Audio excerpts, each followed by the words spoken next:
Bulletin में आपका स्वागत है। मैं हूं आपके साथ अभिलाषा गर्ग। एक नजर हेडलाइंस पर।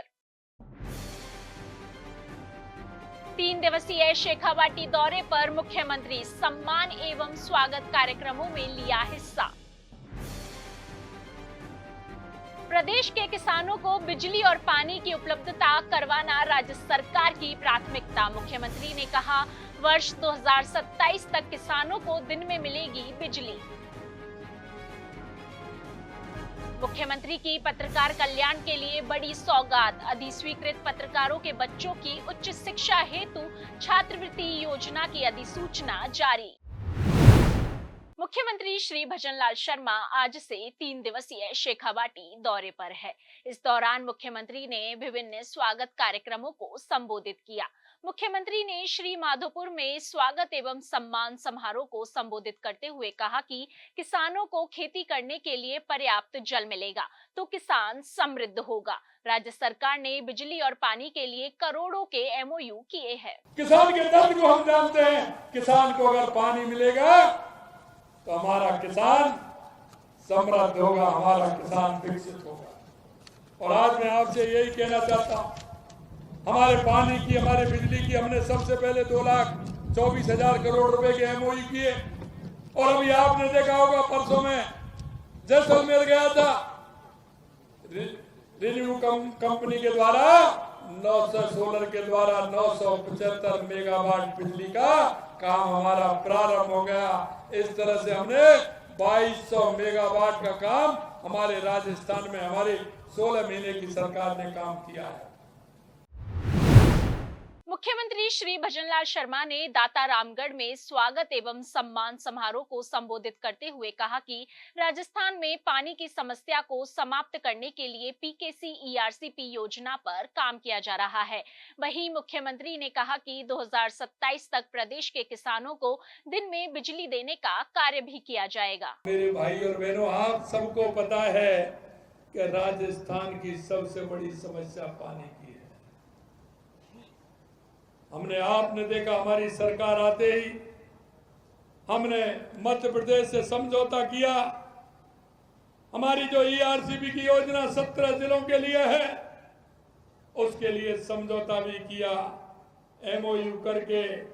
और उसका योजना का पूरा देश के यशस्वी प्रधानमंत्री नरेंद्र मोदी जी ने 1 साल होने पर उसका शिलान्यास भी कर दिया। यह पानी की समस्या 17 जिलों की मिटाने का काम किया। दूसरा काम हमारा बिजली का था। जो हमारे किसान को दिक्कत होती थी, रात को जाता था, हमने कहा कि 2027 तक किसान को हम दिन में बिजली देने का काम करेंगे। ये वायदा हमने किसान से किया है।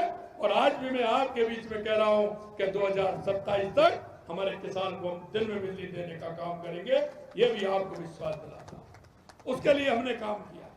और अभी 2 दिन पहले हमने जैसलमेर के अंदर सोलर प्लांट का उद्घाटन किया। 975 मेगावाट बिजली का काम हमारा प्रारंभ हुआ है। लगातार हमारी सरकार इस क्षेत्र में काम कर रही है।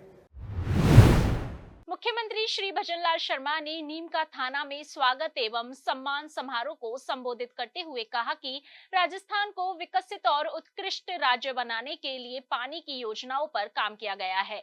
मुख्यमंत्री ने कहा कि शेखावाटी के किसानों को खेती के लिए पर्याप्त पानी मिलेगा तो किसान धरती का सीना चीर कर खेत से सोना उगाएगा। हमने लगा, सबसे पहले जो आपने बात कही कि राजस्थान में अगर पानी होगा तो राजस्थान विकसित होगा, राजस्थान उत्कृष्ट होगा। इसलिए सबसे पहले हमारे 17 जिलों की ईआरसीपी, हमारे रामजल सेतु की जो मांग थी, हमने सबसे पहले मध्य प्रदेश से समझौता करके हमने ईआरसीपी को आगे बढ़ाया। और आगे ही नहीं बढ़ाया, 1 साल पूरा होने पर देश के यशस्वी प्रधानमंत्री नरेंद्र मोदी जी ने उसका शिलान्यास भी कर दिया। ये हमारी उपलब्धि। दूसरा काम हमारा था कि हमारी शेखावाटी को किस तरह से पानी मिले। अगर मेरे शेखावाटी के किसान भाइयों को पीने का और सिंचाई के लिए पानी मिलेगा, ये जरूर धरती का सीना चीर करके फसल उगाएगा। ये काम जरूर होगा जिससे सोना उत्पन्न होगा। ये संदेश। संस्कृति है हमारी पहचान और विरासत है वो दीप शिखा जो इतिहास से भविष्य तक हमारे मार्ग को करती है प्रकाशमान। और यही सब आधुनिक दूरदृष्टि से मिलकर करते हैं आत्मनिर्भर, सशक्त और समृद्ध राजस्थान। इसी भावना को साकार करते हुए राजस्थान की भजनलाल सरकार ने लिया है एक गौरवशाली निर्णय, जिसके तहत प्रतिवर्ष राजस्थान दिवस मनाया जाएगा चैत्र शुक्ल प्रतिपदा को, क्योंकि यही वो दिन है जब वर्ष 1949 में लौह पुरुष सरदार वल्लभ भाई पटेल के प्रयासों से विलय हुआ विभिन्न रियासतों का और स्थापना हुई वृहद राजस्थान की, जो प्रारूप बना आज के राजस्थान का। इस पावन अवसर पर 30 मार्च 2025 नव संवत्सर चैत्र शुक्ल प्रतिपदा के दिन राजस्थान दिवस के उपलक्ष्य में हुए सांस्कृतिक आयोजन और समाज के हर वर्ग को मिली एक अद्वितीय प्रेरणा, एक नई ऊर्जा, नई पहचान। मुख्यमंत्री श्री भजनलाल शर्मा के निर्देश पर सूचना एवं जनसंपर्क विभाग द्वारा अधिस्वीकृत पत्रकारों के बच्चों के लिए उच्च शिक्षा हेतु छात्रवृत्ति योजना की अधिसूचना जारी कर दी गई है। बजट घोषणा वर्ष 2024-25 को पूरा करते हुए राज्य के सभी अधिस्वीकृत पत्रकारों के बच्चों के लिए राष्ट्रीय स्तर के उच्च शिक्षण संस्थानों में अध्ययन हेतु वित्तीय सहायता उपलब्ध करवाने के लिए यह योजना शुरू की गई है। योजना के तहत आवेदक छात्र छात्रा के माता पिता में से किसी एक व्यक्ति को सूचना एवं जनसंपर्क विभाग राजस्थान से अधिस्वीकृत पत्रकार होना आवश्यक है। ऐसे अधिस्वीकृत पत्रकार जिनकी स्वयं की आजीविका पूर्णतः पत्रकारिता पर निर्भर हो तथा अभ्यर्थी की स्वयं की वार्षिक आय को सम्मिलित करते हुए अधिकतम 5 लाख रुपए से कम हो, उनके 2 बच्चे पात्र होंगे। राष्ट्रीय स्तर की शिक्षण संस्थाओं के मान्यता प्राप्त पाठ्यक्रमों में संस्थाओं द्वारा विद्यार्थियों से लिए गए केवल अनिवार्य नॉन रिफंडेबल शुल्कों का आधा अर्थात 50% शुल्क का पुनर्भरण भुगतान विद्यार्थी को बैंक खाते के माध्यम से ऑनलाइन किया जाएगा।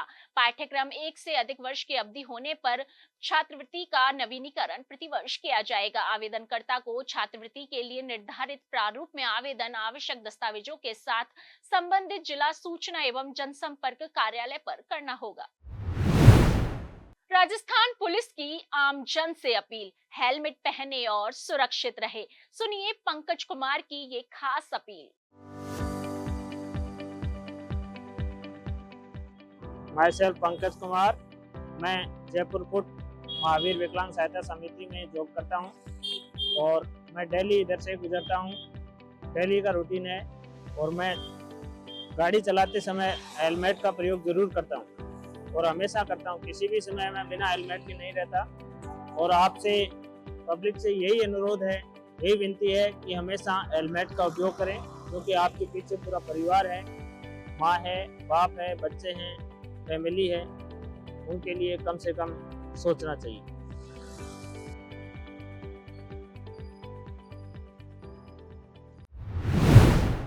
प्रदेशवासियों को शुद्ध खाद्य सामग्री उपलब्ध करवाने के लिए प्रदेश भर में आज से 5 मई तक ग्रीष्मकालीन मिलावट विरोधी अभियान चलाया जाएगा। खाद्य सुरक्षा आयुक्त श्री एच गुईटे ने बताया कि अभियान के तहत सभी जिलों में प्रत्येक एफएसओ को इस अवधि के दौरान 60 नमूने लेने का लक्ष्य दिया गया है।